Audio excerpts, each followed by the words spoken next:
याज्ञवल्क्य शिक्षा यजुर्वेदीय तर्जन्यंगुष्ठयोः स्पर्श उदात्तं प्रतिपद्यते नीचन्तो मध्यमां कुर्यात् शेषं नीचतरं क्रमात्।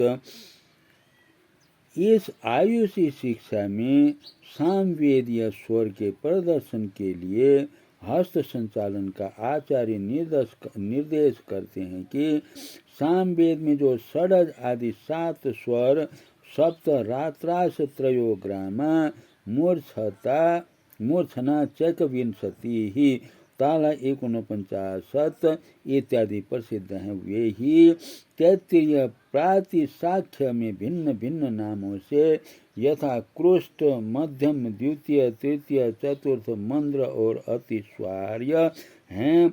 इन सब का अंतर्भाव उदात्तादि में पूर्व ही स्वर प्रकरण में कहा गया है।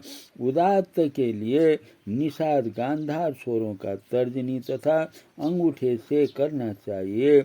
अनुदात्त के लिए निश्चय पूर्वक ऋषभ और धैवत स्वरों का मध्यमा अंगुली की अंगूठे के से स्पर्श करना चाहिए। शेष उदात्तानुदात्त से भिन्न स्वरित एवं षडज और मध्यम को क्रम से अत्यंत नीचे करें, अर्थात अनामिका, अनिष्टिका, कनगुरिया और उसके मूल को स्पर्श करें। स्वरितम मद भवेत किंचित सबकारोस्मकं ततः ह्रस्वं वा यदि वा दीर्घं निक्षेप उभयोरपि। याज्ञवल्क्य शिक्षा के स्वर प्रकरण में जो यह कहा गया है कि स्वरित में सामान्य रूप से सब जगह उभय, तर्जनी तथा अंगुष्ठिका और छेप होना चाहिए, उसके विषय में विशेष विवरण के साथ आचार्य कहते हैं कि जो कुछ अर्थात सर्वत्र वकार और विसर्ग के सहित ह्रस्व अथवा दीर्घ हो, उस अक्षर से परे विसर्ग प्राप्त होने पर, दृष्टिगत होने पर दोनों का तर्जनी और कनिष्ठिका अंगुलियों का निक्षेप अर्थात अपने समूह से बाहर त्याग करना चाहिए। इन ह्रस्व और दीर्घ दोनों के उदाहरण शुक्ल यजुर्वेद के संख्या 1-1 तथा 12-48 में क्रमशः प्राप्त हैं। स्वरिते यत्र निक्षिपते संयोगो वापि दृश्यते द्विमात्रिक क्षिपेते काम मात्रिकम तो भयम क्षिपेत। वकार रहित उष्मा सहित स्वरित तो विशिष्ट दीर्घ में विशेष रूप से कहा जाता है कि यहाँ पर स्वरित वर्ण के वकार रहित विसर्ग सहित द्विमात्रिक दीर्घ पश्चात संयोग दृष्टि गोचर हो या न हो, वहाँ कनिष्ठिका अंगुली ही छोड़ना चाहिए, और यदि वह स्वर एक मात्रिक ह्रस्व हो तो ऐसी दशा में दोनों अंगुली कनिष्ठिका और तर्जनी बाहर निकलती है। जाते च स्वरिते चैव वकारो यत्र दृश्यते कर्तव्यास्तु तु भयोः छेपो वायव्या इति दर्शनम। जिस स्थान पर फिर जात्य में अपर पर्याय न्युब्ज में और स्वरित में स्वरितत्व से युक्त विसर्ग सहित वर्ण में सुनिश्चित रूप से वकार योग देखा जाता है, तो दर्शनी और तर्जनी और कनिष्ठिका कनगुरिया अंगुलियों का छेप करना चाहिए, अन्यत्र नहीं। इसका सुस्पष्ट उदाहरण का शुक्ल यजुर्वेद संहिता 24-19 में वायव्या यह जानना चाहिए। सिंहवद बालवत सस्य कुमारी कुचयुग्मवत उभा छेप स्वरो यत्र सविसर्ग उदाहृतः।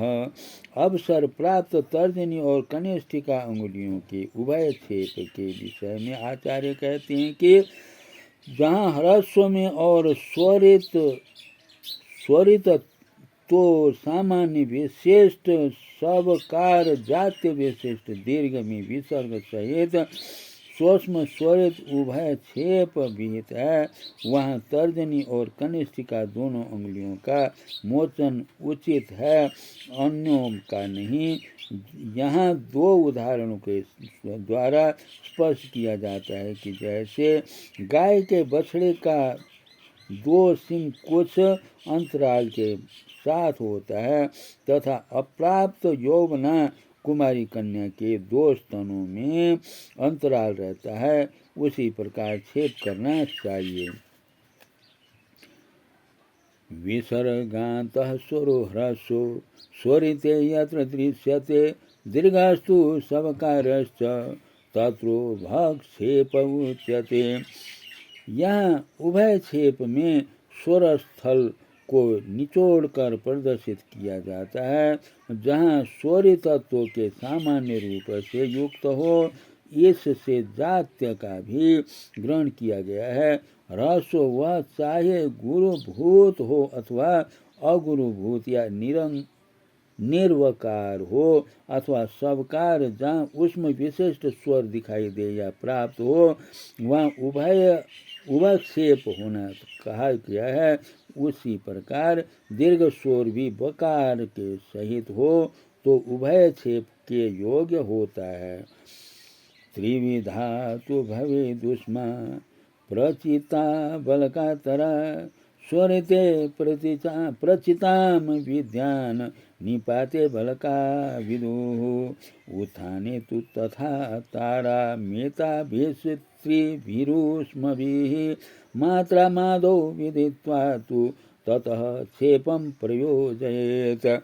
उष्मा के कितने भेद हैं तथा उनका कहाँ कहाँ उपयोग होता है, इस प्रश्न की जिज्ञासा में आचार्य कहते हैं कि उष्मा विसर्ग के 3 भेद होते हैं, प्रतिचा, बलका तथा तरा। उनमें स्वरित ह्रस्व बकार सहित दीर्घ रहने पर भी स्वरित सामान्य के अव्यवहित पूर्व होने पर प्रचिता जानना चाहिए। निपात अनुदात्य में जात्य तथा प्रचय में अन्यतम स्वरित सामान्य विशिष्ट बकार रहित दीर्घ में अव्यवहित पूर्व में रहने पर बलका को जाने एवं उत्थान उदात्त में स्वर के अव्यवहित पूर्व होने पर उसे तारा या तरा नाम की उष्मा जानते हैं।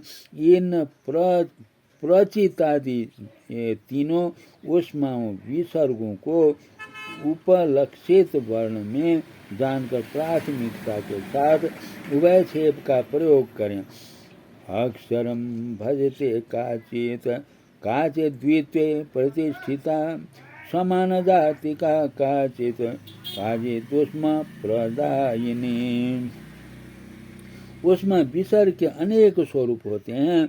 कोई उष्मा अक्षर का सेवन करती है, कोई उष्मा जिह्वा मूल्य और उपदमानीय द्वित्व रूप से उस स्वरूप को प्राप्त करती है।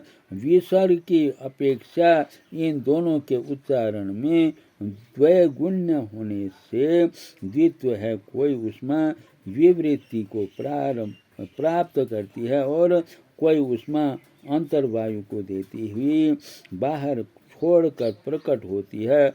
अन्वर्थ होने के कारण विसर्ग के स्वरूप में पर्यवसित होता है। यथा बालस्य सर्पस्य निश्वासो लघुचेतसः एवं उष्मा प्रयोगतव्या अकार परिवर्जिता।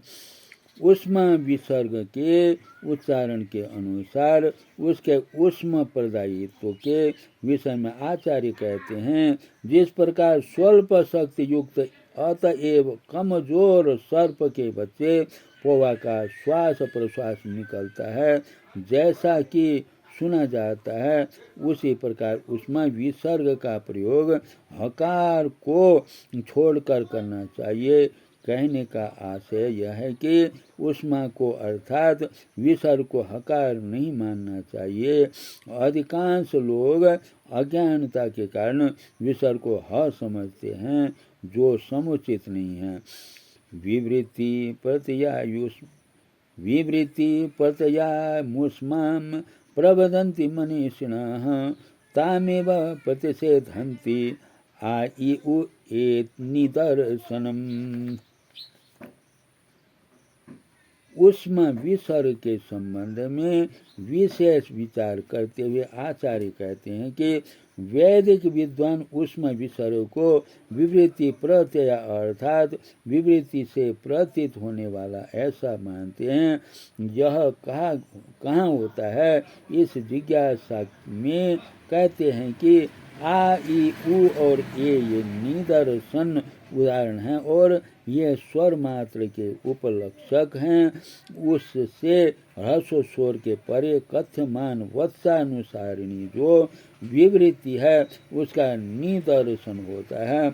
यहाँ उस समान जातीयत्व में प्राप्त हकार के समान उच्चार्यमाणता को ही निवारण करते हैं, रोकते हैं, अर्थात विवृत्ति को हकार सदृश उच्चारण करने को नहीं स्वीकार करते हैं, किंतु माध्यमिक अंतराल के रूप से ही मानते हैं। उदाहरण संस्कृत व्याख्या में प्रस्तुत है। अथ स्वर संहिता। ओम परमेश्वराय नमः।